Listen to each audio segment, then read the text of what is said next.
हाल ही में ओप्पो ने iPhone X के लुक जैसा ओप्पो R15 स्मार्टफोन लॉन्च किया और इसके साथ ही वन प्लस के अपकमिंग स्मार्टफोन वन प्लस 6 को लेकर अटकलों का बाजार भी गर्म हो गया है।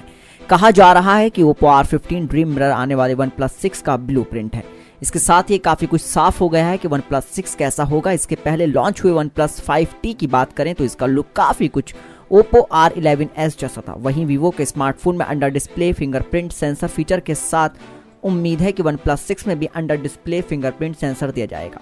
आपको बता दें कि वीवो, वन प्लस और ओप्पो तीनों एक ही ओनर कंपनी BBK इलेक्ट्रॉनिक्स हैं। ओप्पो R15 स्पेसिफिकेशन की बात करें तो इसमें 6.28 इंच की OLED स्क्रीन दी गई है जो करीब 2280x1080 रिजोल्यूशन के साथ आता है। इसका एस्पेक्ट रेशियो 99 है। आईफोन X जैसा दिखने वाला स्मार्टफोन पर ऊपर की ओर नॉच भी दिया गया है। इसे MediaTek Helio P60 octa processor दिया गया है। वहीं ड्रीम मिरर एडिशन में स्नैपड्रैगन 660 चिपसेट दी गई है। इस स्मार्टफोन में 6GB रैम और 128GB स्टोरेज दी गई है जिसे 256GB तक बढ़ाया जा सकता है।